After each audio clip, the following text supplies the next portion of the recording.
seems to be self-evident. That all men are created equal. As a member of Congress, I get to have a lot of really interesting people in the office, experts on what they're talking about. This is the podcast For insights into the issues. China, bioterrorism, Medicare for all, in-depth discussions. Breaking it down into simple terms. We hold these truths. We hold these truths. With Dan Crenshaw. The Eagle has landed. Welcome back, folks. Today we have a very special guest, my friend, Tony Robbins. Tony is one of the world's most prolific speakers and strategists, providing key personal guidance and strategy to the top leaders across all sectors, from private investing to global music sensations. His insight and counsel has helped shepherd some of our brightest minds in politics, as well as Tony says, Tony has served as an advisor to 4 different U.S. presidents.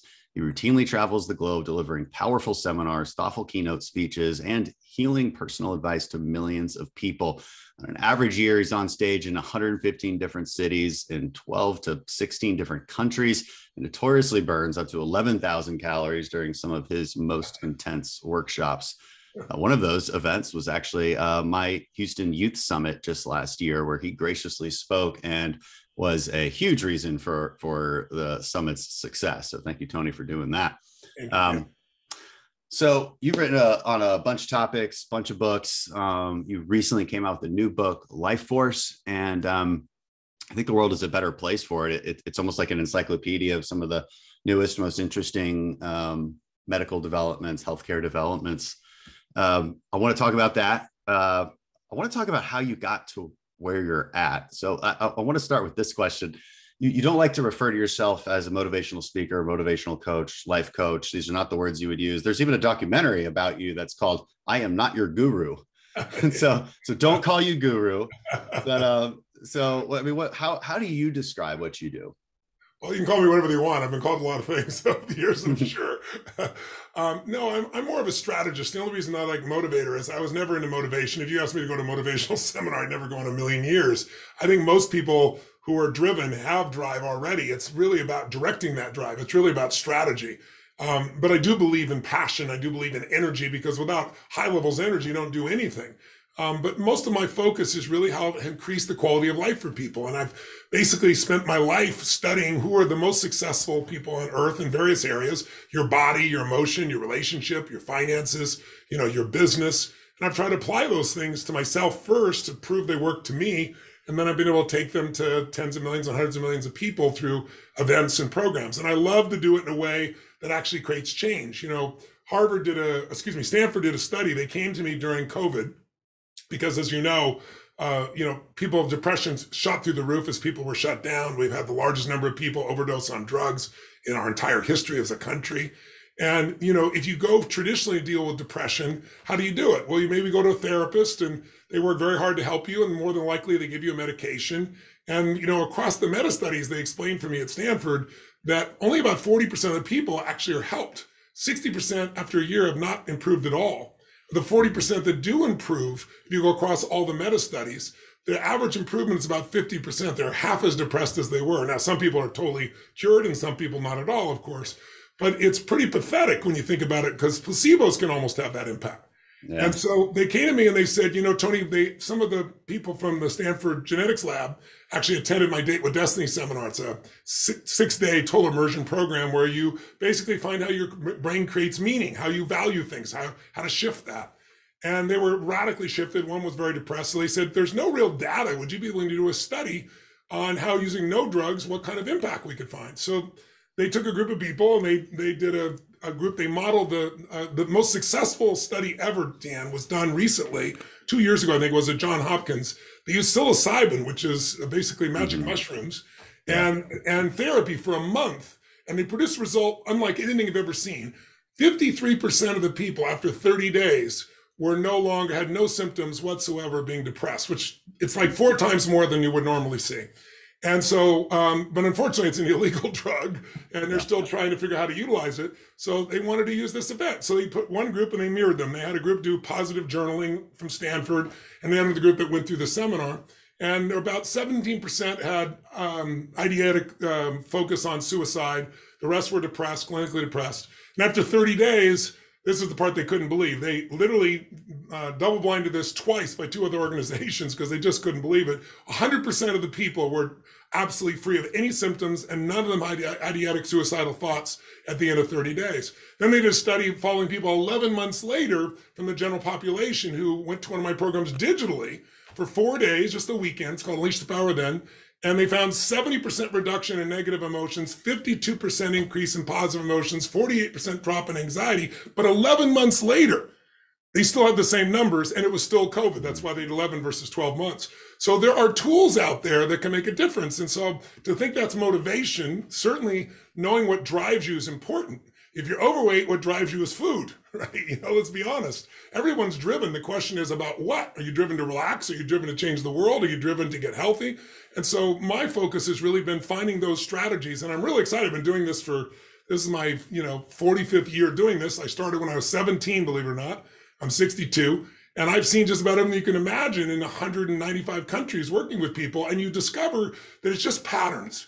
Like, you have extraordinary patterns. I'm not blowing smoke. You and I are good friends, but I was blown away by you as a man, and not only as a leader, but as a human being. I mean, losing your mom when you're 10 years old after 5 years of pain had a huge impact on you. Your willingness to step up, your willingness to still serve this country after all you've been through.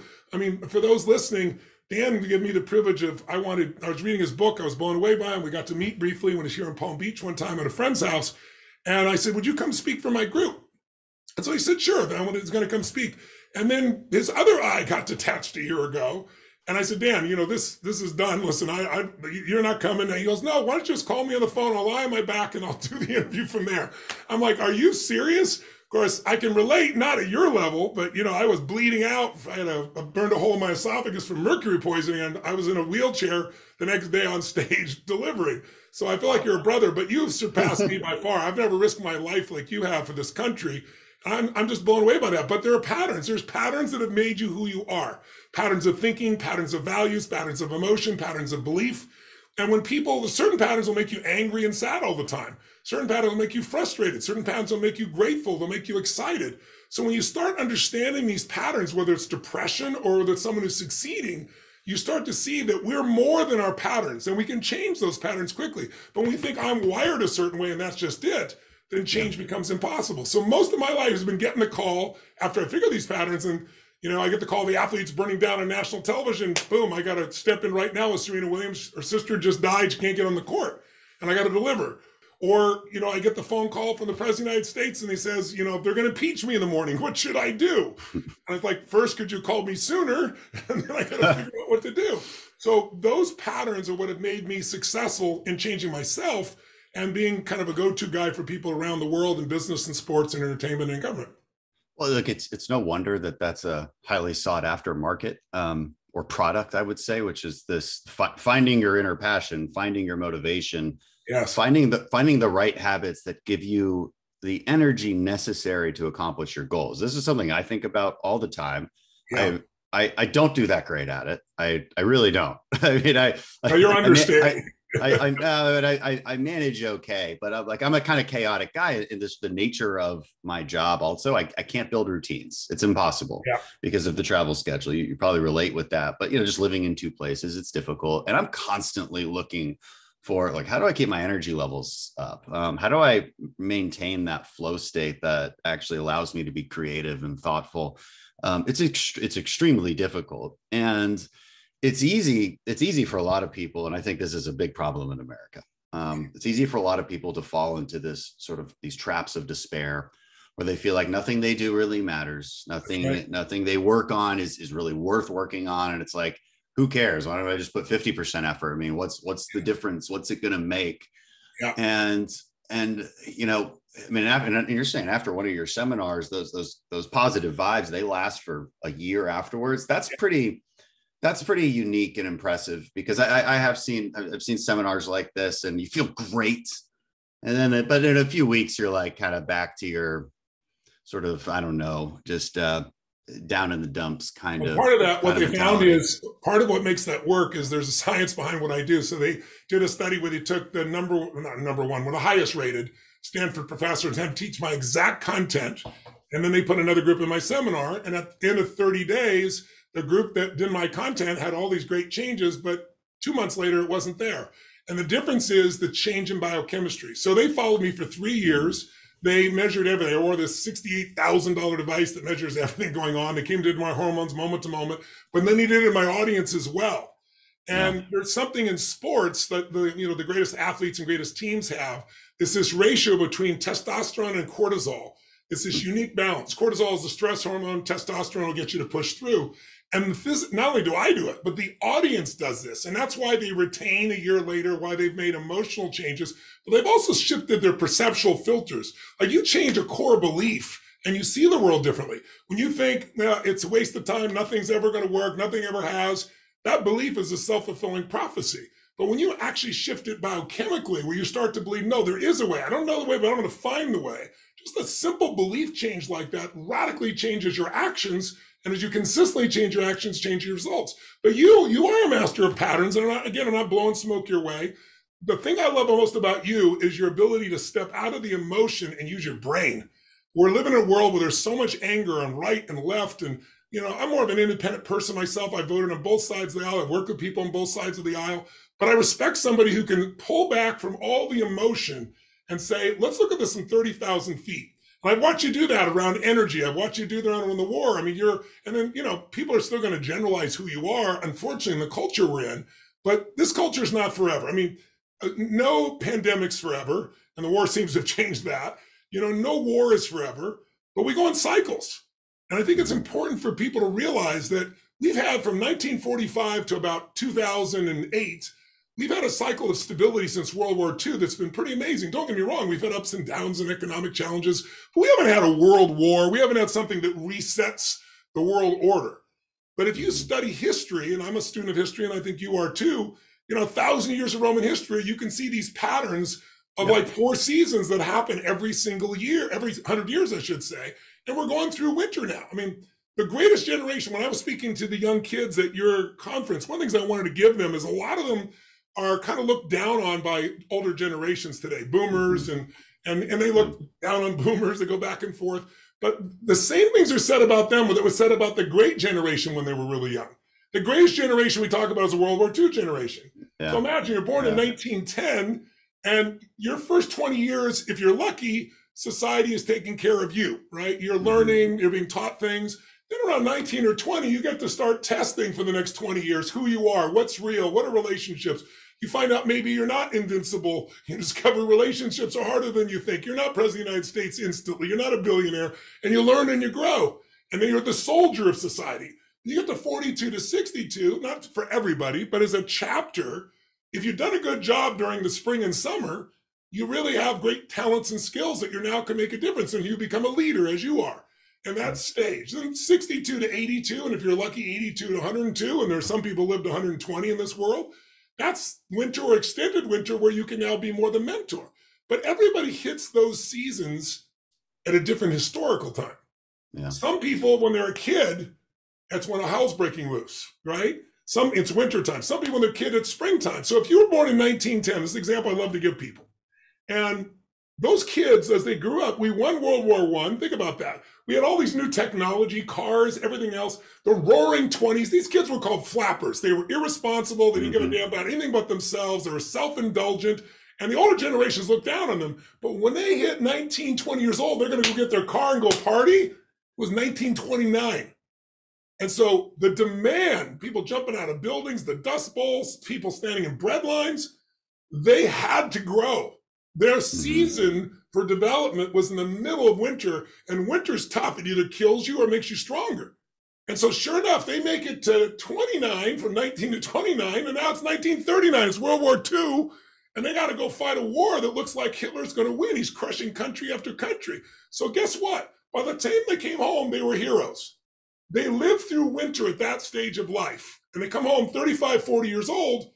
And think about how different that late 40s or early 50s, all the way up to Kennedy's assassination, 62, was a different world. Now, if you're a black or a woman, maybe not the same, but generally it was a more optimistic time for America. 62, also you got Kennedy dying, then Robert Kennedy, then Martin Luther King. It was summertime for the next 20 years. Think of the 60s and 70s, how different they were than the 40s and 50s. And guess what? Then all of a sudden you get to the 80s, 90s, 2000s, completely different than the 60s or 70s. They asked college students way back in the 60s, 70s, they've been asking this question for 50 years.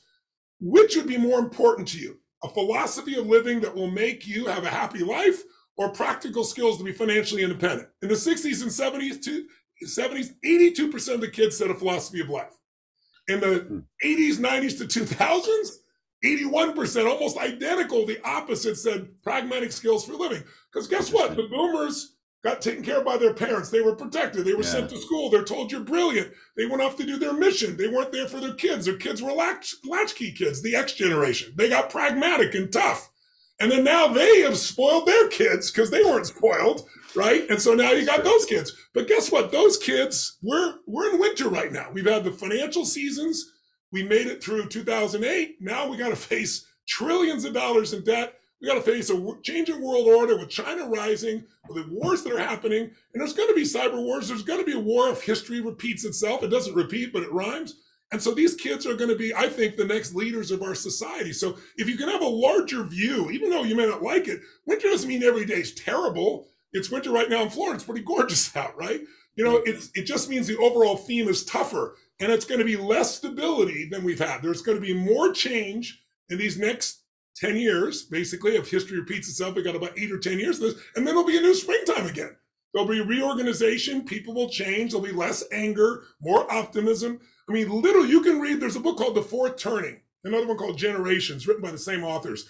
I got Generations from President Clinton. He gave it to me. It's this 700-page book about 500 years in Anglo-American history. It's a brilliant book. Yeah, but then they wrote a smaller book called Fourth Turning, and it shows, you'll be reading a paragraph, and you'll think it's today, and they'll show you it was 80 years ago. Then they'll read another one, and it's 80 years before that. There is a cycle. So I'm not enthralled by how divided this country is and how much pain there is and the things we're through. I can remind everybody I meet, as I said, no wars forever, no pandemics forever. What follows winter is spring, thank God. What follows the dark night, as you know, you've been through many, and I have too. There's some really tough ones. It's a springtime where you have different growth, different abilities. So I'm trying to give people perspective, which is more than motivation. It's just a deeper understanding of the human condition. Well, there's a lot I want to respond to and everything you just said. Perspective is extremely important. I mean, it's the name of chapter 1 of my book because it's so important. Yes. I tell people all the time, whatever you're going through right now, you've probably been through something harder, so you can deal with this. Yeah. Now, maybe this is the hardest thing you've ever gone through, but let me give you another truth, which is somebody else has gone through something much harder, and they dealt with it a lot better than you're dealing with it now. So sack up. And that's a hard truth. One question I do have, and I'll get to kind of what that question is. It's regarding social media and how that changes people's ability to be motivated and what they care about. But first I'll say what I'm worried about too, which is you're right. So there's these times where we are tested. There are these challenging times, and it is up to that generation to be tested and to perform. And ultimately throughout human history, we have generally done that. And throughout American history, we have generally done that. Ukrainians are clearly doing that right now. That's right. Now, this is their time. I mean, this is the generation fighting is the generation that has been coddled by all pop culture standards. I don't know if the coddling happens as much in Eastern Europe as it does in Western elite universities, but nevertheless, there's clearly people stepping up and being heroic in ways that we thought was only in the storybooks. Now, but on the flip side of that, I'm not so sure that the human race, I mean, the entire human race, including Americans, I'm not so sure we dealt with the pandemic very well. I'm not sure we dealt with it with strength and perseverance and a good sense of humor. Like, I think we dealt with it with an exorbitant amount of fear and anger and divisiveness and bitterness and just resentment towards one another. And I hope we studied these last couple of years. And look, as Americans, I think we did a lot better than a lot of countries. I mean, there's countries that are still locked down and just still not dealing with this. Look at China right now in Shanghai. China's terrible. Unbelievable. It's insane. So like America's actually, I think, at the top of the list as far as freedoms go, and I think dealing with it properly. Also, I mean, we're the ones who innovated these vaccines. I mean, this country's foundations, I think, created our ability to get out of this. But one question I had while you were talking is, you've been doing this for 45 years, you said, and only in the last, I would say 10 years. I mean, so social media really, it came on the scene in 2004. I remember it very clearly because I was in college and I remember being able to set up a Facebook account. It really become widely used, and I think really start affecting our brains and how we perceive things, maybe until, 5 or 6 years later. How has that changed how you've seen people respond to your message? Has it, are they showing up more broken than they showed up before? Has these increasing complexities that we deal with in society? I mean, you look at the Greatest Generation, there wasn't that complex of a world. It's a very complex world now. And I wonder, and our brains are the same, right? Genetically speaking, our brain is exactly the same as our grandparents' brain. And that's exactly the same as the ancient Romans' brain. So, how are we adapting? And you have keen insights into the human condition. And I'm wondering how social media has changed that and what your insights are. I'm sure many of your listeners saw the social dilemma where they, today, if you know anything about social media is not just a bunch of people jumping on and sharing their opinions, as we all know. Social media is something that's wired to make you spend more time online. In order to do that, they know there's a basic formula. Formula number one is reinforce what you already believe. Don't question it, because then you like it and you respond. And then step two is inflame you. Bring something that's the very opposite, even if it's not true. Put that as the headline, get you engaged, because engagement increases massively when you're upset, and so does sharing. And so the entire system, like if I search online in Google and I ask something like climate change, depending on who I am or where I live in the country, they know your track record. I might get, we're going to die in 12 years from AOC, or I might get, it's all a sham. It's two extremes, right? It'll be there. And so that's constantly dividing us and separating us. So I think I've seen a huge difference in people's tolerance of other people's points of view. And this whole idea that words somehow are different ideas are dangerous. It was the first time in my history, and I'm 62 years old, where people openly talk about President Obama the other day, and I have friendship with President Obama, talking about, it's really a slippery slope, and I think we really got to moderate more content. They're all freaking out about, it says they don't know if it's true, but it looks like Twitter might end up in the hands of Elon Musk, and his view is to put everybody on there where there's going to be an open marketplace of ideas. Well, that's scary to certain people. And I don't know if you've met Jonathan Haidt, I should say. Oh yeah, the Coddling American Mind. Yeah, big fan. I'm a big fan of his too, and he said that I watched him on a panel once where he was on a panel, several people, and one of the people talked about people born in 1999 have a very different experience of life, and it turns in the fourth turning. Remember, the X generation wasn't protected; now they overprotect their kids. Right. And in 1999, a couple things happened that they could show this change of fear. We're so fear-based. And, these baby boomers, these millennials now are in their early 40s, 41, 42 years old at the front end. So they're the writers from the New York Times, the Washington Post, they're TV producers. I mean, they're entering their power stage, right?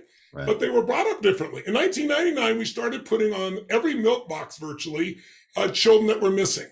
And it was there at every cereal time, at every breakfast, not for everybody, but there. And they never showed the kids were discovered or found, or that it was a father that stole them and brought it back. So the image of the world already was one of fear. We went to baby on board. The whole mindset of the baby was everything. We went to a completely different mindset. And then where social media kicks in, as you said, 2004, it didn't hit that generation yet, 1999. But guess what? When they're 13 or 14, 2012, 2013 is when you saw the change happen, where kids came to college and they didn't just disagree with somebody. They wanted to shut them down, not let them speak because their words could harm them. I saw Georgetown University the other day, all these students at Georgetown, extremely bright kids, obviously, if you're in Georgetown, in the law school, and they were upset about some comment a professor made related to the president's choice in Supreme Court nominees. And they were going crazy with the dean, and the dean just took it all in and said, I'm so sorry, and apologized to them all rather than putting a balance into it. And they not only were they upset and him apologizing, but then they wanted reparations for the time that they had been upset. They wanted something. Right. Isn't that crazy? Time. I mean, like, these are going to be future congressmen. These are going to be future senators, going to be future heads of legal teams and so forth. So you look at this and on the surface, you go, oh my God, what's happening? Well, they entered a social media environment.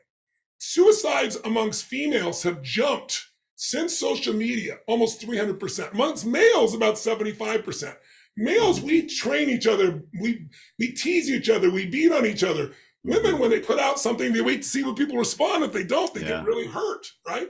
So there's no question the damage that social media has done. So now the question is, what do we do? I think, you look at China, which, I'm not into totalitarianism. What they're doing right now with COVID is insane, locking people up in their buildings. 25 million people are basically in a prison. They don't have enough food or water or medicine.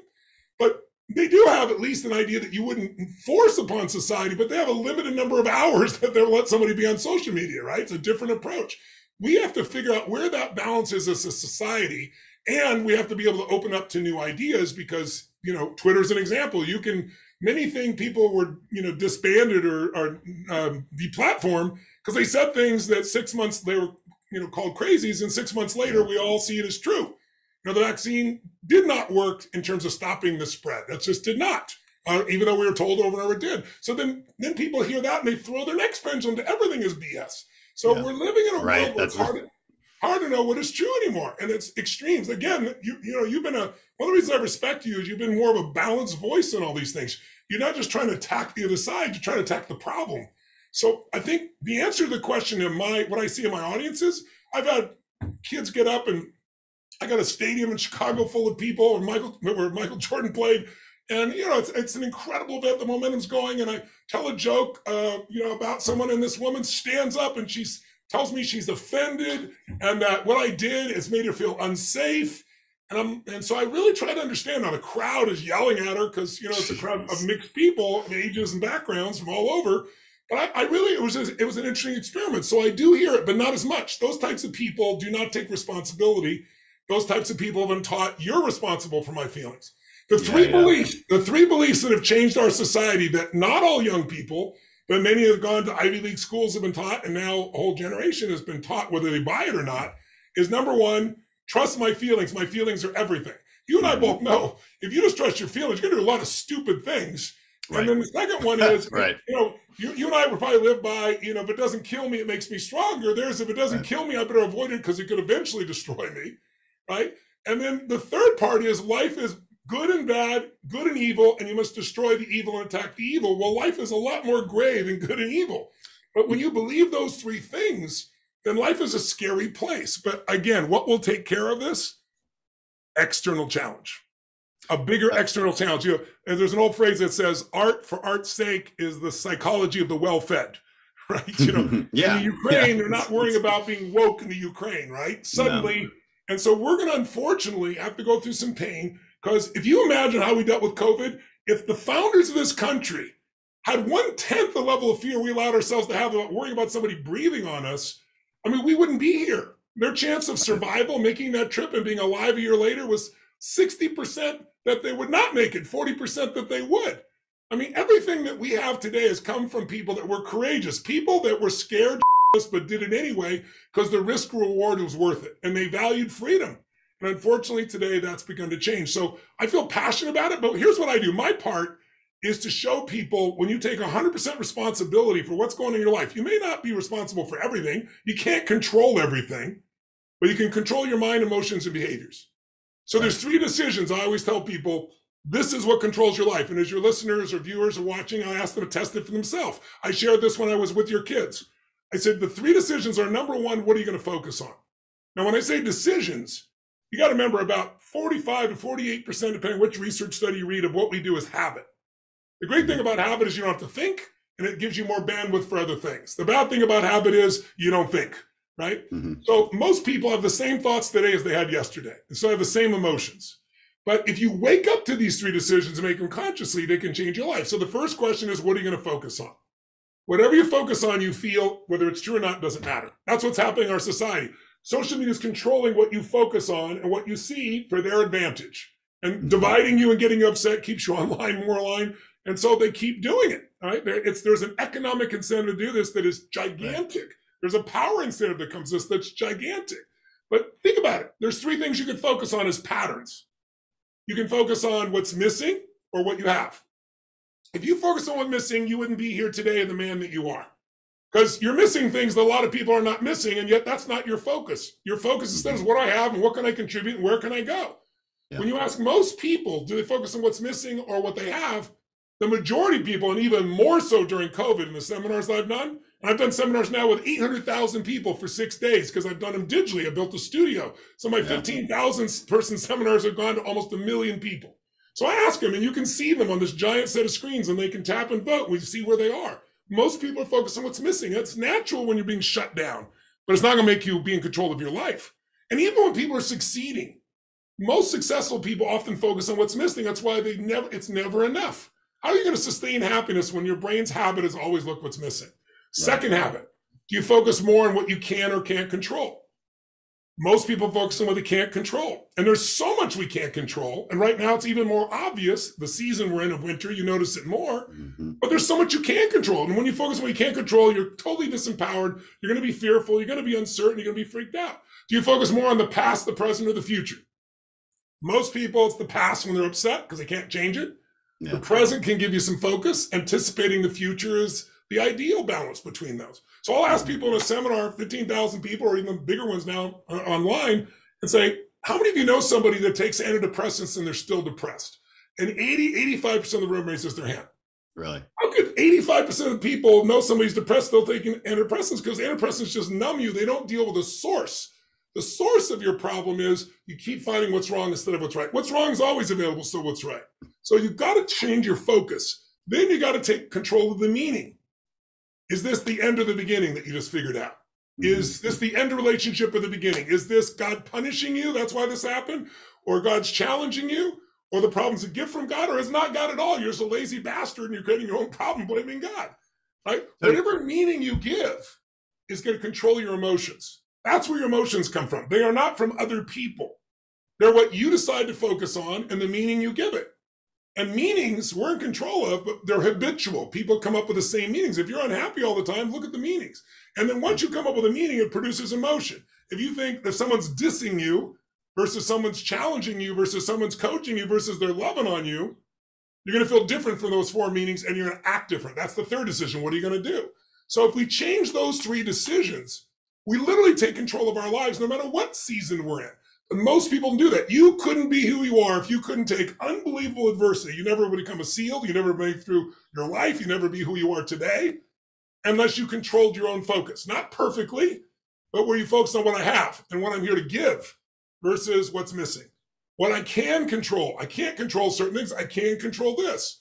And you haven't lived in your past. You've taken whatever's in the present and try to make a better future. It's what makes you a great leader. And I think that's what anybody needs to look at in their life. Take 100% responsibility for your experience, not blame somebody else. Yeah. And I have a lot of things I want to react to. I mean, you were listing the 3 great untruths from the coddling of the American mind that you listed.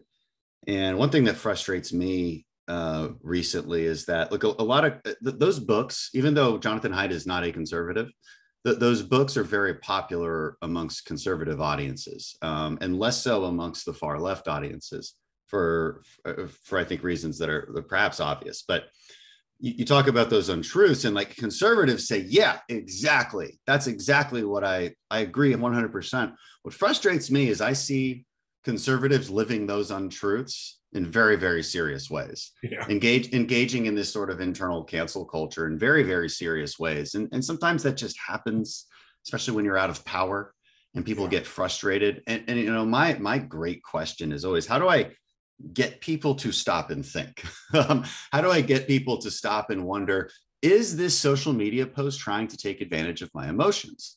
Because it's not social media that's doing, I don't lay a ton of blame on the algorithms of Facebook and Twitter, because those algorithms are very simple. Click on this and you'll get more of what you like next time. But why are we clicking on it? And why are we clicking on things that make us mad? And why are we trusting things that there's another trend that I see, which is a lot of people are starting to believe that the truth can only be found in the deepest, darkest corners of the internet and a website you've never heard of. But I see it all the time because I get sent the stuff, or I get forwarded, it's those forwarded emails, those notorious forwarded emails. And I'm like, there's not a lot of truth in here, guys. And like, we got to put on our thinking caps again. And when you do that, you will suppress that feelings first kind of reaction that happens on the left and the right. I mean, it's both.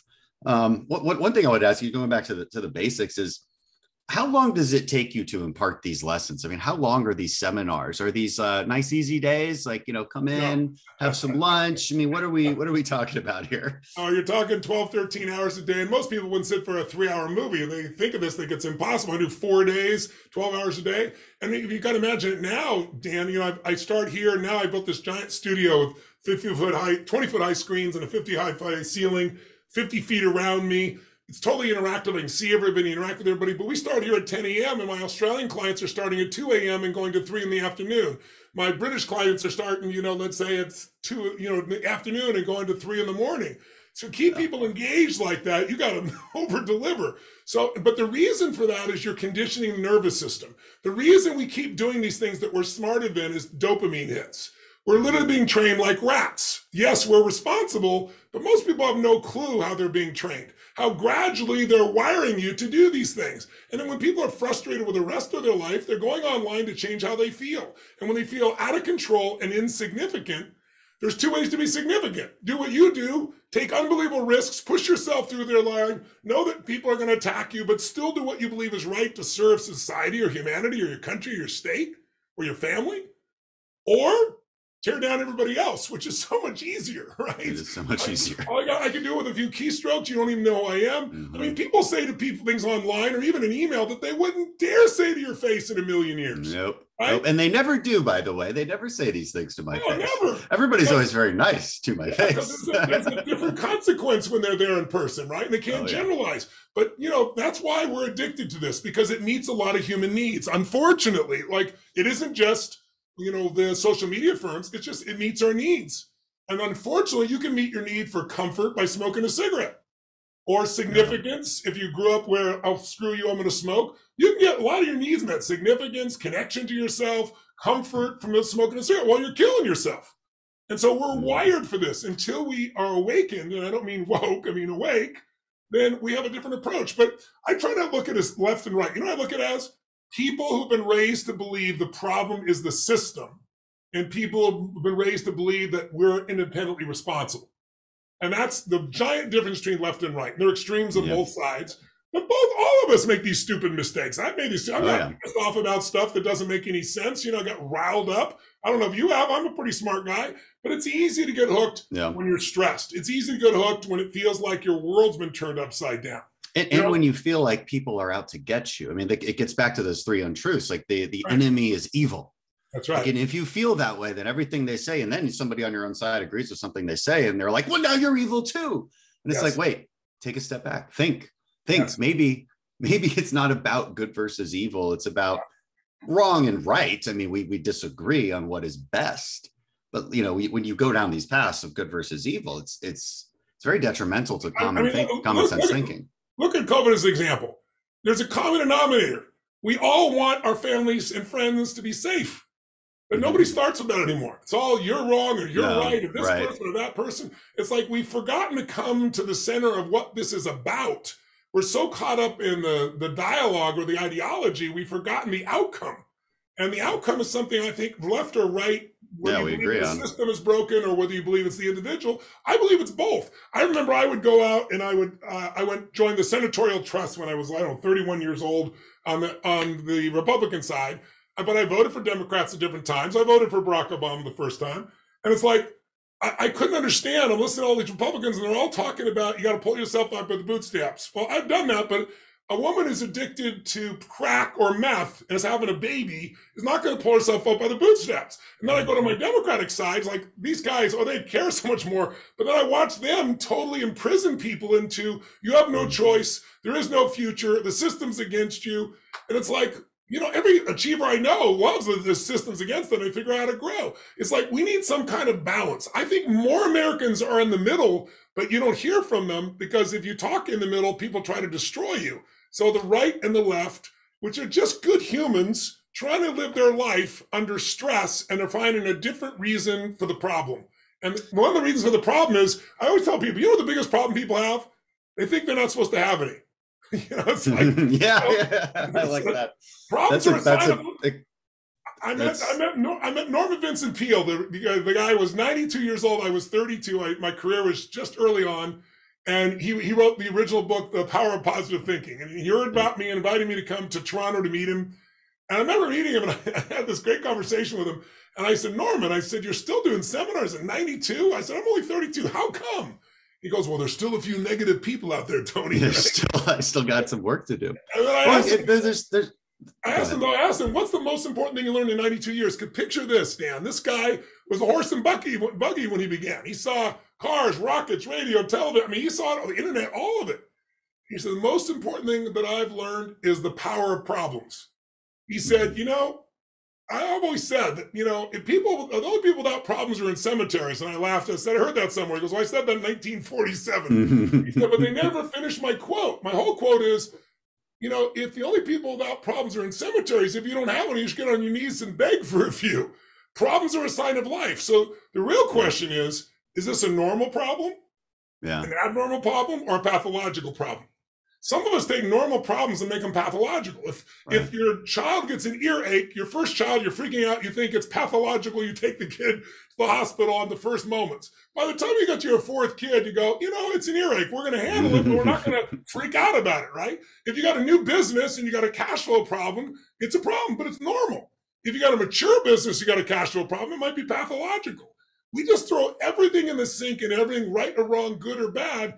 And this can't last. We fill the pendulum so much, it'll have to find balance. And if nothing else does it, an external threat will. I remember when 9/11 happened, Quincy Jones, a good friend of mine, and he's an amazing man. He's worked with everybody from Frank Sinatra to Michael Jackson, you name it. And he goes, Tony, when that happened, he goes, I got a flag. He goes, I wasn't black, we weren't white, we were all Americans. An external threat for a short time unified us. I've always said, I remember I was talking to Clinton in the early days when I was working with him. We were walking in the wintertime there at Camp David, and it's unbelievable. This moment, this deer going by, and he's telling me his problems. And I think this guy's the president of the United States, and he's overwhelmed by these basic problems. Easy for me. I wasn't dealing with all those problems. But I remember thinking to myself, these problems are all solvable. We created the problem, we can solve the problem. But I think what's happened is we're so caught up in the politics of the problems now that we're not really focusing on the solutions. But again, nothing stays forever. There's some real good tenets in life I found. One of those tenets is everything changes and everything ends.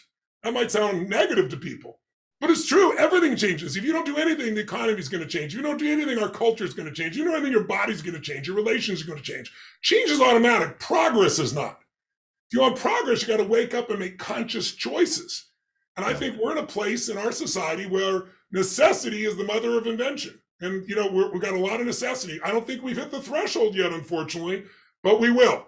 In the meantime, I'm trying to work with the people that don't want to wait until those problems are there. And I do it by immersion so they can rewire themselves and take responsibility. It does not mean responsibility for something you can't control, but responsibility for your experience of life and what you can do for others. And I would say politics is the art of debating how to define what progress is, because we define what is better very differently. I think this is better. Other people think I'm evil for thinking that this is better. And the same goes the other way. But that's politics. That's human disagreement. That's why we do what we do. And if we don't make the case for it in a sensible way, you're going to lose. Yeah. It is, you're talking about human well-being. It's a good segue to the book Life Force. I promised we were talking about that. We're not there yet. and I don't know how much time you have left, but I've got time if you've got time. But, okay, we got about 30 minutes. Okay. So Life Force, it reads like an encyclopedia of good ideas, new innovations in the healthcare space. And you went around, you interviewed hundreds of scientists and doctors about, look, what can we, and I love the optimism behind it. And look, I deal with healthcare quite a bit. I serve on the healthcare subcommittee on the Energy and Commerce Committee. So I'm constantly thinking about this idea of how do we get to this point where we're delivering healthcare better to the American people, because there's going back to that outcome, that like let's agree on the outcome. I think the right and the left need to agree on the outcome of, I want everyone in America to have access to quality healthcare. I agree with that statement. How we get there, we disagree wildly. The left wants to get there through a single payer system.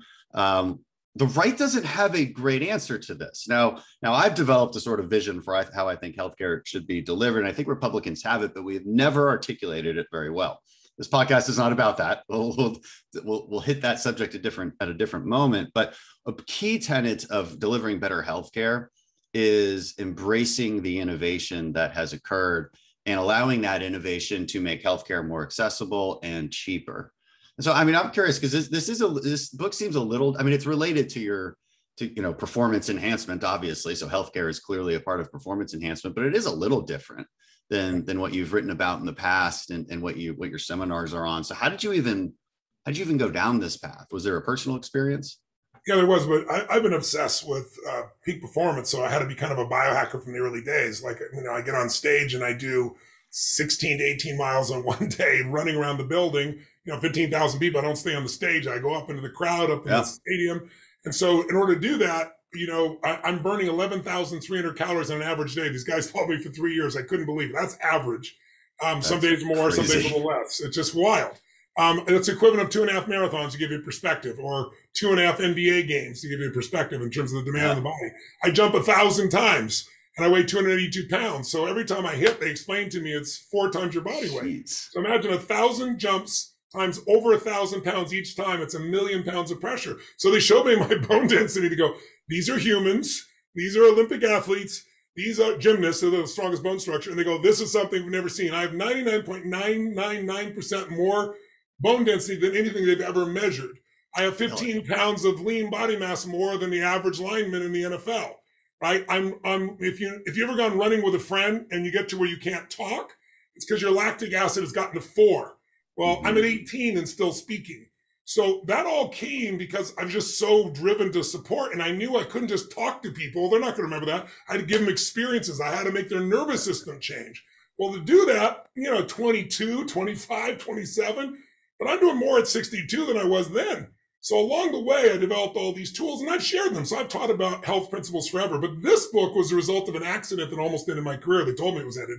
I was being an idiot. I was following a 22-year-old professional snowboarder down the mountainside, and I'm not a pro. And I try to make some of these jumps. And when I woke up, I thought I broke my neck, but I torn my rotator cuff severely. On a 0 to 10 scale, it's 9 pain. Like, you snowboard or ski? You snowboard or ski? Snowboarding. Okay. I'm scared. And the nerve pain, it's okay. The nerve pain was so brutal. So what do? I go to my doctor, and my doctor says surgery immediately, tells me, I might not be able to lift my arm above my shoulder. It could tear again, 4 to 6 months of recovery. I was like, I don't have 4 to 6 months of recovery. So I asked about stem cells because, Cristiano Ronaldo, I have a lot of clients that are the best in the world at what they do. He's probably the greatest soccer player ever. Supposed to be off for 3 months. Stem cells, he was back in 3 weeks. No, it won't work. Second doctor. And, the Mayo Clinic did a study in 2017, and now they recommend no matter who you talk to, no matter how well qualified they are, you need to get a second and or a third opinion, because the second opinion is only the same as the first opinion 12% of the time. In other words, 88% of the time it's different. So it's not that doctors aren't great. It's art, not just science. We don't want to believe that, but that's what it is. So I got a fourth doctor. Fourth doctor looks at me, first goes, oh my God, you're Tony Robbins. I've listened to your stuff. You changed my life. You saved my marriage. You made me all this money. And then he goes on for about 5 or 10 minutes. I didn't pick him for that reason. It just happened to be. And I said, well, thank you. And he goes, now I have to change my approach. I have to be your doctor. And Dan, he literally looks at me, he pulls up my spine, shows me the x-rays. He goes, life as you know it is over. And I said, well, you obviously didn't go to my communications seminar. I was like trying to make a joke. He goes, this is not funny. He goes, you have extreme spinal stenosis. Of course, I've been in pain for more than 14 years. And I go, yeah. And he goes, no. One good jump, one good hit. He said, you could be a quadriplegic. He goes, no running, no jumping, basically no life. And so that one just pushed me over the edge. At first, I got to be honest. You're ready for a gut punch. You handle it. I wasn't ready. I was really emotional for about an hour and a half. And I finally got my head together. I was like, this is bullshit. I got to do my whole life what I've done. Let me find the best on earth. Let's see what they say. And I decided to pursue stem cells. So I went to one of my partners in business, who's a co-author in my book. And Peter Diamandis, he's a Harvard MD, but he's also a rocket scientist. He knows all the best in technology. And I said, who's the best in the world in stem cells? And he said, Dr. Bob Hariri, who's my other co-author. Yeah. And I knew Bob. I'd met him before. He's a top neurosurgeon. I said, but he knows stem cells? He goes, yeah, he's the original guy 38 years ago who took old rats and gave them young rats blood, and the old rats got younger, more muscle, hair became black again, and then reversed it, and the young rats got old. That's where we eventually came to understanding stem cells. So I met him, and he said, listen, doing stem cells with your own stem cells after 40 is a waste of your time, maybe for an elbow or a knee. but not your spine and your shoulders too much. You need 4-day-old stem cells. And I was like, I don't want to do fetal tissue. He goes, nobody does fetal tissue anymore. He said, what you need, he was the original doctor that, I just have a 1-year-old daughter. I have a 48-year-old daughter. I've quite a red, 5 kids and 5 grandkids. But when my daughter was born, I didn't know about this, but now I did, is they usually ask you, do you want to keep the cord? Do you want to keep the placenta, right? Because there's power in that. He goes, those are thrown away normally. So he told me where to go. I did 3 days of treatment, Dan, and the treatment was just an IV and a shot. And the first day I felt tired. The second day, what's called a cytokine response, kind of shaking, freezing, but I knew what it was. I wasn't scared. It lasted 30 minutes. I woke up on the third day with no pain in my shoulder, absolutely perfect MRI, and no pain in my spine for the first time in 14 years. And I became an evangelist. I want to know everything about stem cells. But then I discovered it's not just stem cells. We all know technology is doubling every 18 months and cutting in half in price, but we're made of code. And for the first time in human history, we're seeing these breakthroughs. But here's the problem. The average time from when they make a discovery that works and it gets to your clinician is 17 years. The average half-life of medical education, according to Harvard in 2017, is 18 to 24 months, going to 73 days. That means after all the schooling they did, within 18 to 24 months, half of what they learn is worthless. That's how you get an opioid crisis. Because who educates the doctor? The pharmaceutical companies. These poor doctors are trying to do everything they can to help you. Many of them will give up their own health for you. And they give you the opioids because they told them, they're not addictive, right? And that's the pharmaceutical companies that are doing this. So that's the challenge we have with getting information that's useful. And then the standard of care in order to protect from lawsuits has been everybody's the same, and we're not. Yeah. So as I started learning this, then I get a call from, believe it or not, from the Vatican. The Pope invites me. The Pope every 2 years, believe it or not, has the largest stem cell conference in the world because it's not fetal tissue anymore. And he sees it as the greatest breakthrough for humanity. He's had friends whose lives have been changed. So he brings all the best on earth for 3.5 days.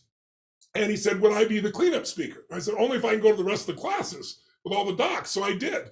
And I met people there, Dan, that were sent home. There was no chance of them living, terminal cancer.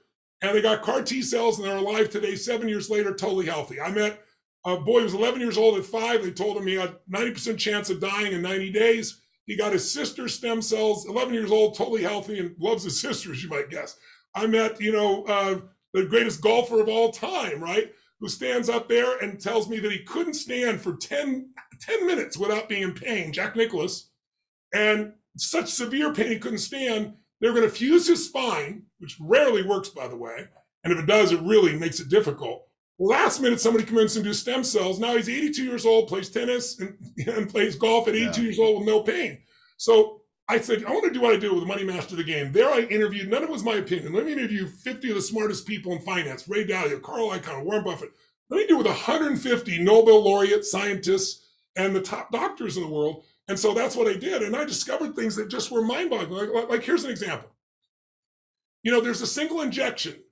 PTSD, I'm sure about 30 veterans kill themselves every day. It's a tragedy in our culture. And I've turned these guys around, but it's a 3 or 4 hour process and followed up 6 months later. I bought them on CNN, but if I did that 24 hours a day, I couldn't help everybody. The Army has now tested it for 3 years, 85% effectiveness. The guys I sponsored, I paid for 125 veterans to do it. The guys I didn't know, but the letters they write are unbelievable. They tell me they were suicidal. They tried twice. They came home. They couldn't be with their kids. They were either in rage or they were numb. And it's like they got this shot. They still have the memories, but none of the emotion. It's like now they can think clearly and be close to people. So that's there. There's a single injection right now that's in phase 3 trials for your audience. I know phase 1 is safety. Phase 2 is efficacy. Phase 3 is efficacy at scale. So they're in the final phase. Thus far, it looks incredible. They hope to be approved in January, February. If you have osteoarthritis, single injection triggers something called the Wnt pathway that makes your body make brand new stem cells and regrow all your tendons from your original DNA copy. So it's like 16-year-old tendons in 11 months. You don't just have no pain. The guys that have had it, you should hear these people talk about playing sports or doing these things again. This is the kind of stuff that's happening right now. It's mind-boggling. Jeez. I mean, gene therapy. Need some of that. I interviewed a guy. I interviewed a young man that was on America's Got Talent, was blind. He does gene therapy. He can now see for the first time. Kids with sickle cell anemia have used CRISPR and they've rewired their system and now they don't have sickle cell anemia. I mean, The level of opportunity, and this sounds like 30 years in the future, it's happening right now. If you know anybody who's got Parkinson's, and by the way, a lot of people go, does this stuff cost a fortune? Some of these stem cell treatments are like the price of a laptop. My surgery would have cost way more than the stem cells did, and the price keeps plummeting. So it's not just like that, but there's some that are covered by insurance. So if you know anybody's got Parkinson's, shakes. I went to watch this demonstration. It was unbelievable. This woman can't walk across the room, can't stay stable, can't hold a glass of water, shaking so bad. They use this company called Insight Tech. They have this new technology called incisionless brain surgery. They use ultrasound. They don't go anywhere in your brain. It takes about an hour, 45 minutes an hour to find the spot. They find the spot. It's 15 seconds to treat it. She comes out of the thing, walks across the room perfectly, Dad. You wouldn't even believe it. And, her mind didn't recognize what's going on because it was so, and they went to hand her a glass and she held her arm back and they said, no, she reached out, throughout the house, starts to drink. I don't know if you've seen somebody who's gotten those audio implants and they can hear for the first time. Yeah, it's like that Woman kind is of reaction. crying her eyes out. That was 2 years ago I saw that. 2 months ago, she did a 50-mile bike ride. This is available right now at 100 hospitals around the world, and it's covered by an insurance in the United States. But people just don't know about it. So if you're a peak performance athlete or you're a billionaire, you know about this stuff. So I want to bring this stuff to the general public, not wait 17 years so that they can do their own homework and find their own answers. What going back to stem cells? I mean, I know a bit about stem cells. There's another case. So I do an annual healthcare innovation summit every year. We had this year's just last week actually.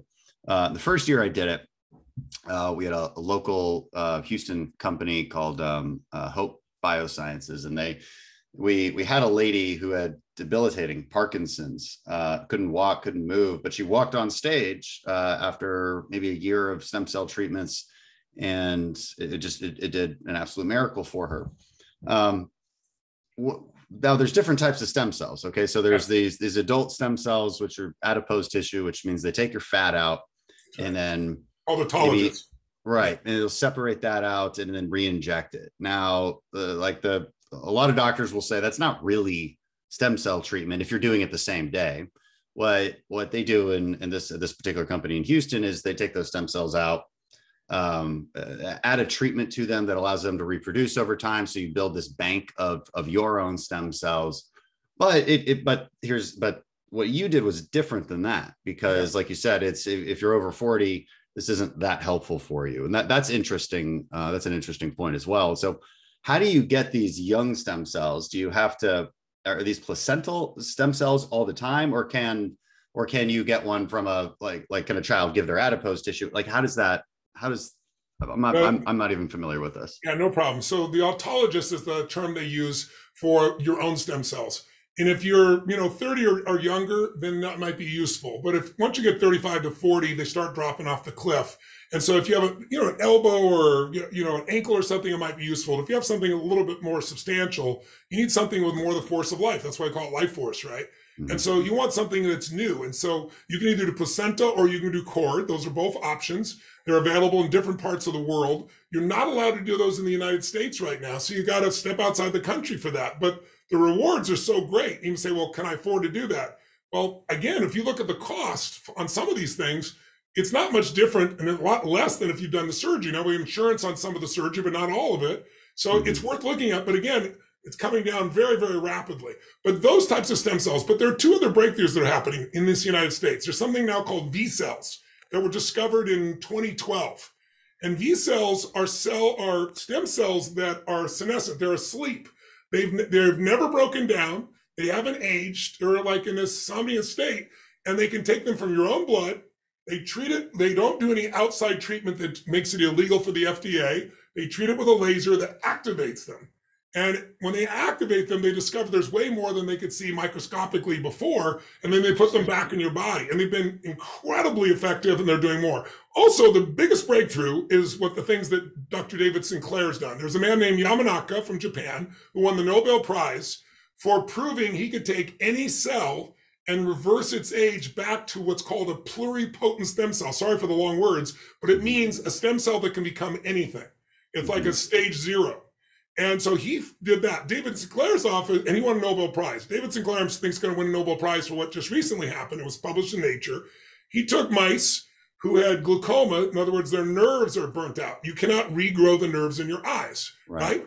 And he used these 3 Yamanaka factors and literally reversed the aging in the eyes. And as it reversed the aging, they became young again. And now the mice can see.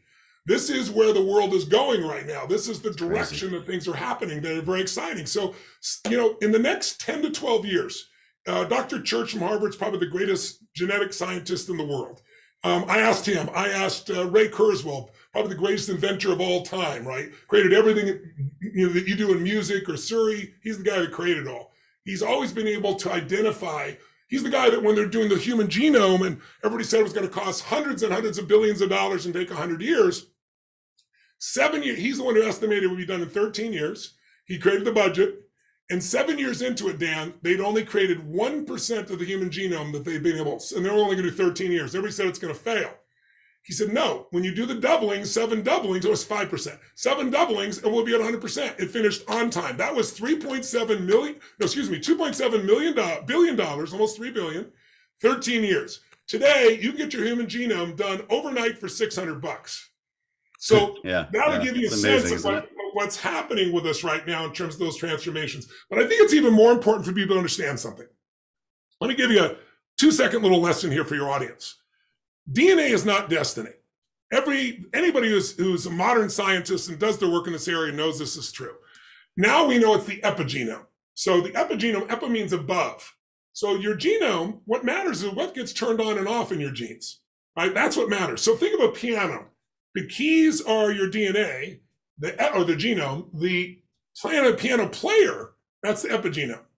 That epigenome, if it works well, you're going to stay young for a very long time, strong and healthy. But it needs something to direct it. There are 7 sirtuins, they're called. Just think of 7 master genes. When those genes are working functionally effectively, they cause your epigenome to turn on the right and turn off the wrong genes. It causes you to reduce inflammation massively, which is the basis of a lot of disease. It causes you to be the force of energy in your mitochondria, which is ATP. It allows food to convert to ATP, without which you can't live. And if you have low levels, you're going to have low energy. Your organ systems break down. Your body breaks down gradually or more rapidly, depending on how low your energy is. That's one of the problems with COVID. It eats up the source of this, as I'll explain in a moment. They're discovering at Boston University. That's why people are so tired and why they're so beat up. So, okay, this is pretty important. Then the 4th thing it does is it cleans up your DNA. Because when you're 10 years old, you've had very little exposure to chemicals and things, radiation, 20, 30, 40, it stacks. So think of your life as this. You had a mansion and you had a young staff, and when things break down, they fix it perfectly immediately. But as years go by, they get older and older, and eventually they're senile and they don't have the resources and the whole mansion collapses. That's aging. Well, these sirtuins are the secret to that not happening. But when you get late 40s, early 50s, these numbers drop by 50%. Now, the sirtuins have to decide, am I going to lower the inflammation? Am I going to turn these off? Am I going to clean up the DNA? And with a split focus, things break down gradually. That's, again, aging. So here's the cool thing. Many people are athletes or peak performers know that sirtuins only work on a fuel source called NAD+. You probably have heard of it. And NAD is what fuels all this. Mm-hmm. Now, NAD is a large molecule. Some people get an NAD IV. You've probably seen people do it. I've done it. Athletes have done it. Yeah. And you get a hit from it. But it doesn't last because the molecules are really large. So what the scientists are finding is there's a precursor. It's the last technical term I'll give you. It's all in the book. It's called NMN, never mother never. When there's enough NMN, then all of a sudden you have enough of this material for the sirtuins to drive the NAD to make all these changes I'm telling you that make you stay strong and alive. So NMN, you can buy it. Now you go on Amazon, and our team were doing the research. I hired a research firm. Okay. And David Sinclair did the same, and we did six of these because I'm trying to find one to recommend. They were $39, $129 a month. Now, sometimes paying more, you get more, sometimes you don't. There was no no NMN in any of them. And I went to the lab tech and I was like, you got to be wrong. Test this again. Are people cheating? Are they lying? Well, most of it comes from China, and it only stays stable for about 30 days. By the time it gets to you, there's nothing in it. Really? So I talked to Dr. Hector Lopez, is one of the top doctors in the range. He uses AI developed things. And so he built one that was stable. That's one I take. It's fantastic. But here's what's coming. This will give you how powerful NMN is. If you take an old rat, the equivalent of a 70-year-old person is about a 20-month-old rat or mouse, and you put them on a treadmill, they can go about a quarter of a kilometer. If you take a young rat, equivalent of a 21-year-old, They can go 4 times as far, a full kilometer. You take the old rat and put them on NMN for 14 days. That's it. And the old rat, the 70-year-old rat, will now run 4 times as much, 3 to 4 kilometers than the young rat. So then my question was, when I started reading this, like, yeah, but not all mice studies transfer to humans, right? So here's what's so cool, and you'll appreciate this especially. I tracked down a company, a group that David Sinclair was working with, and they created a new molecule called MIB626. And it is very similar to MNN, but it has more absorbability. It's stable, it's crystallized. So you absorb 300%, it doesn't break down. It's not available yet. I invested in the company because I invest in a lot of companies because I want to be on the cutting edge. I want first access to this stuff besides for my family and friends. And so they did research that nobody knew about until about 3 months ago with the Special Forces out of Boston. And the command there did 1 year of safety testing, all top secret. Then they took Special Forces and general population people and did a study to see what did it do. Well, when they ended the study, the first one just ended recently, the commander brought his team in and was going on and on. What we saw with mice is happening with humans. Some of the strongest humans in the world, Special Forces, are seeing massive increases in their endurance, increases in muscle mass without any more stimulation than they had before, but most importantly, their cognitive expanded massively. And the description he gave is, you know better than anybody, when you're behind enemy lines, this is what's going to save your life and complete the mission, right? You didn't know there was a reporter in the room. So in the last few months, you may have heard about this. I think it was in the Boston Globe. I know it was in the Daily Mirror from overseas. And they only know a little bit about it. I can't tell you the things that have not been disclosed. But what I can tell you is this. What he told is true. The research shows it produces the same result in human beings as in rats and mice. And so they're doing a second study now. The FDA is following it. They believe in 18 to 24 months, they'll have this MIB626. And it won't be a nutritional product. It'll be something you get from your doctor. But it'll replace what used to give your body those 4 things. Turn on the right genes, reduce the inflammation, massively increase energy at the cellular level, and then clean up your DNA. So it's one of the greatest breakthroughs that's coming, and it's going to be something really inexpensive and available to anyone. Yeah, and maybe that's what I wanted to end with. And the last question is, based on this book, again, it's a long list of really interesting breakthroughs and pieces of healthcare advice. I mean, what can people do tomorrow? What can they order on Amazon? This NMN thing, you said you have found one that actually works. Is it affordable? What other habits? Is there things people just aren't thinking about as far as dietary needs, what kind of exercise they're doing? Maybe people are exercising the wrong way. Is there like a top 5 that you would tell people, like, you're motivated, you're motivated, but you want more energy, you want more focus, you want your workouts to mean something. What should we do? Well, the middle of the book is all those things that don't cost anything to do, but I'll just give you a simple example. One that I would not be a good promoter of: sleep. I've been a person, like, I turn on at night. My wife needs 8.5 hours. I usually get 4.5 or 5. I was like, I'll sleep when I die. But, then I have this experience of meeting Dr. Matthew Walker. He's like the top sleep expert in the world. And he said, Tony, you probably need a few more hours sleep than you're getting. I'm not going to say you need 8, but he said, but let me see if I can get across to you. And here's what he said. Sleep is like the 3rd pillar: exercise, diet, and sleep. And sleep is the most important one because it affects how many nutrients you can actually process. It affects how well you're able to utilize the exercise. And he said, I did a study of 1.6 billion people. And I said, I call bull. There's no way you manage a project of 1.6 billion people. And he goes, I didn't have to. There's 70 countries that do daylight savings time. And he said, so here's what we found out. We recently sprung forward, which means we gave up 1 hour, 1 night. In all 70 countries where that happens, over the next 3 days, on average, heart attacks increase 24% and then come back to normal. Really? When we fall back in the fall, we get 1 extra hour of sleep, heart attacks reduce 21%. He has like 15, accidents. He can show you everything.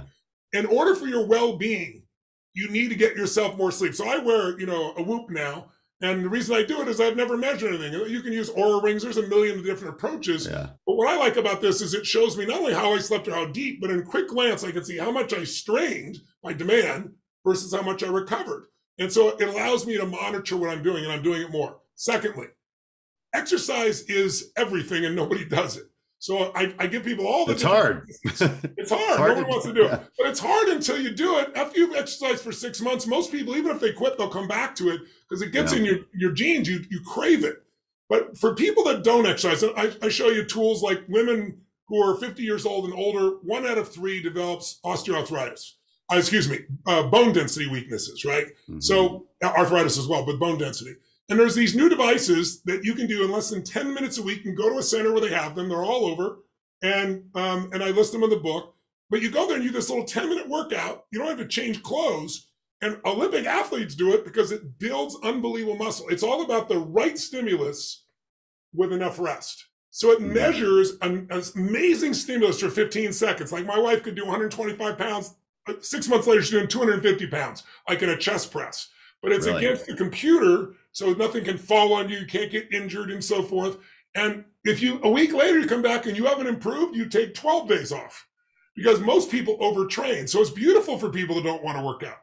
But also, one that is a great place to start for someone that says they won't work out at all. I mean, walking an hour a day cuts the risk of cancer by 40%, heart disease by 51%. I mean, it's just ridiculous. The little things you can do. But a sauna, believe it or not. I've had saunas, I use it now on and off. But, the Finnish people are the best study because there's 5 million people and 3 million saunas. And they've been doing it forever. So there have been all these recent studies that have come out that are mind-boggling. Because if you do a sauna for 20 minutes, 4 times a week at 162 degrees, that's it. 4 times a week, 162 degrees, cut your chance of a heart attack by 50%, of a stroke by 62%. I mean, the numbers are staggering. What it does to your mood. There's something that we're made up within our body of proteins. And there's something called protein folds that as you get older, they stop folding as well, and it starts breaking down the body. Mm-hmm. There's something called heat shock proteins when you do this for 20 minutes that are released in your body and make the folds better. I mean, and then if you do this, you're sitting still, you can watch something on a television, listen to some music for 20 minutes, 4 times a week, and go to the gym and just use the sauna or get one for yourself if you can afford to. But the changes are so radical. And what you see people do is they feel so good now they want to exercise. So that's a really important secret. There's little things you do with your diet. Every diet book attacks the next one. Oh, it's all this, it's all that, it's all protein, it's all vegetables, it should be a raw. I was a raw fooder for 12 years, and then I did fish and salad for about 10 years. Unbeknownst to me, I was eating just for nutrition because I needed it. I didn't go for taste, but I would have swordfish and tuna with every meal, which was a salad. Well, swordfish and tuna absorb all the mercury that's in the younger fish that they eat.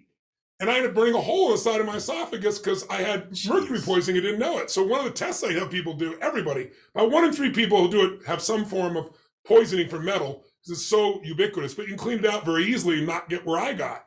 But the interesting thing is if you really know where you are, if you understand what's going on, you can make some simple changes that'll shift everything in your body. You might be feeling exhausted and it's metals and you just don't even know it. Mm-hmm. So there's a few small tests that cost next to nothing to know where you really stand. And once you know what they are, you know what to do to make the changes that you want to make. So small changes can mean a lot. Oh, I was going to tell you, around diet, I left my train of thought there on. Mm-hmm. There's a thing called DNA Fit. There's a couple companies that do this. Your body is why, why some people, any diet you change, just the change will create a change in your metabolism for the short term. But keto is become very driven over the last 5 or 6 years. And you can see some great changes on keto, but it's hard to sustain. And so they did keto versus doing an actual DNA test of what does your body naturally burn. Now, your body can adapt to almost anything, but your nature, the way it is in your DNA. So my wife burns carbs. She burns them she virtually never gains weight. In fact, she's hungry all the time. We make fun of it, tease her, if we don't feed her every 3 hours, she gets hangry. And she's the nicest person on earth, but hangry, there's not a place you want to be with her. We pack her a lunch when we go for a 3-hour visit someplace. Me, I'm on stage for 11, 12 hours and I'm not eating. I burn fat. Sugar burns like lighter fluid. Boom, explosion and it's gone. Fat burns like coals. It burns and it burns and it burns. Yeah. So thank God for me, I have that capacity. So your diet needs to be tied to your DNA. And for a tiny amount of money, you can find out what your body actually craves the most and you can adjust your diet. And when they compared keto to people that did what their body naturally burns, they lost about the same amount of weight for 6 months. But 2 years later, the keto people were back to the same weight because it didn't match. Yeah. And the people that were tied to their own approach were able to maintain the weight loss. What was it called? What was the DNA Fit? DNA Fit. It's in the book. I think it's out of London. That's so important because like there's all these life hacks, there's all these health hacks, and like I do this and it works great. And I'll try it and I'll say, it doesn't really seem to work with me the way it works with you. And I'm sure the advice I sometimes give doesn't. That's why customizing it, but then you got to give your body the core nutrients it needs. If you're worried about cancer, you should have broccoli sprouts. More than 3,500 studies on broccoli sprouts. It reduces cancerous inflammation in the breast by over 80%. I mean, it's extraordinary what it does. Wow. And then NAD, NAD is not like instantly going to be filled with energy, but as you build that up in your body, builds up enough, you're going to feel radical change. And on NAD, just get a clean source. You can read about it if you go to mylifeforce.com. We have a product this man built that we share with people, but you can do your own homework as well. But you want to give yourself the core ingredients. You want to give yourself the rest. You want to make sure the hydration.